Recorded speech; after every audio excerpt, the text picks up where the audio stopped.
F-35 Lightning II ni imwe mu ndege z'intambara zigezweho cyane ku isi zakozwe na Leta Zunze Ubumwe za Amerika binyuze muri sosiyete ya Lockheed Martin.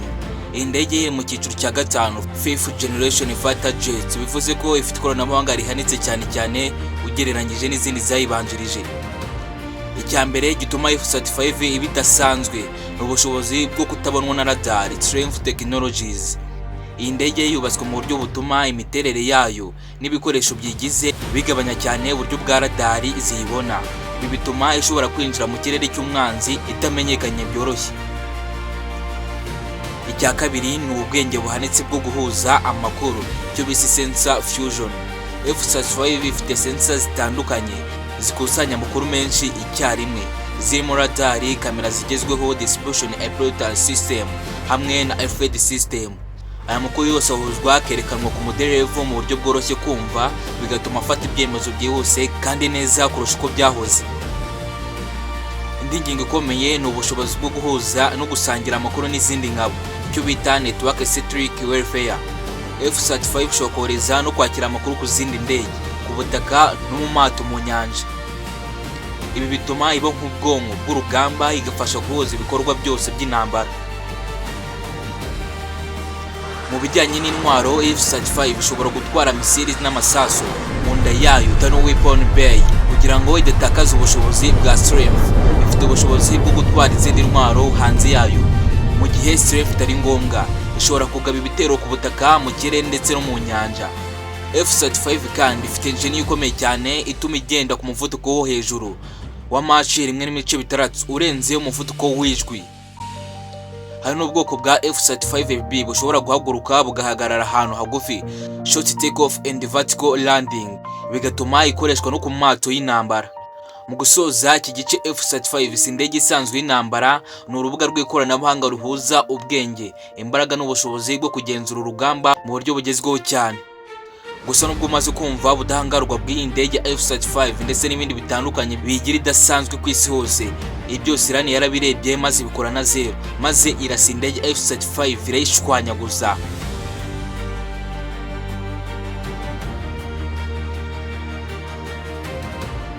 Gusa nanone kugira ngo Iran yihanure indege F-35 hari ibintu byinshi byabiteye. Nuko igisirikare cya Iran kirimo ifite amateka akomeye mu kwiyubaka mu buryo bwihariye, cyane mu gihe cy'ibihano mpuzamahanga byatumye igihugu kidashobora kubona ibikoresho bya gisirikare byoroshye ku isoko mpuzamahanga. Ibi byatumye Iran ishyira imbaraga nyinshi mu kwigira no kwikorera ikoranabuhanga ryayo bwite. Ibi byayihesheje izina mu bijyanye n'ubuhanga bwa gisirikare. Icyambere kibigaragaza ni ubuhanga bwa Iran mu iterambere ry'amasasu na za missiles. Iran ifite ubwoko bwinshi bwa missiles, zirimo izo ku butaka zijya kure cyane, cyo bita ballistic missiles, n'iziyobora neza ku ntego precision guided missiles. Zimwe muri zo zishobora kugera ku ntera ndende cyane, zigatuma Iran igira ubushobozi bwo kwirinda no gukumira abashobora kuyitera. Icya kabiri ni ubwirinzi bwo mu kirere, air defense systems. Iran yubatse system yayo yitwa Bavar 373, igereranywa n'izindi zikomeye ku isi nka S-300. Izi system zifasha Iran gukurikirana indege n'ibindi bintu biguruka, kandi zifite ubushobozi bwo kugerageza kubihagarika mbere y'uko bigera ku ntego. Iran kandi yateye imbere mu ikoreshwa rya drones.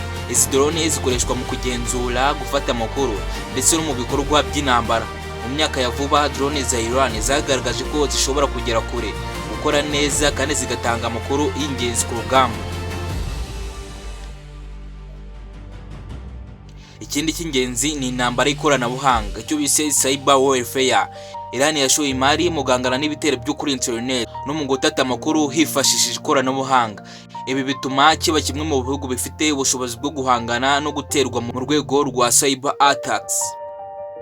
Nubwo Iran itegeranwa n'ibihugu bikomeye cyane mu gisirikare cy'isi mu bijyanye n'ingengo y'imari cyangwa ikoranabuhanga rigezweho, cyane nka Strength Jet, ifite uburyo bwihariye bwo kurwana ishingiye ku bwenge, kwihangana no gukoresha neza ibyo ifite.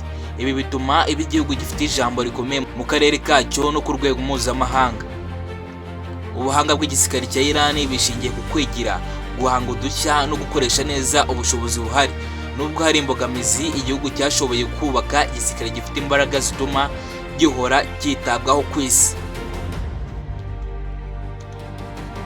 nimba wakunze ibikubiye muri iki cyegeranyo ndagusaba ukana subscribe ndetse ukibuka no liking iyi video nimba wayikunze, kandi ibuka no kwandika muri comment ikindi twagufasha. Njye mwumvaga ndi Topa, naho ubutaha.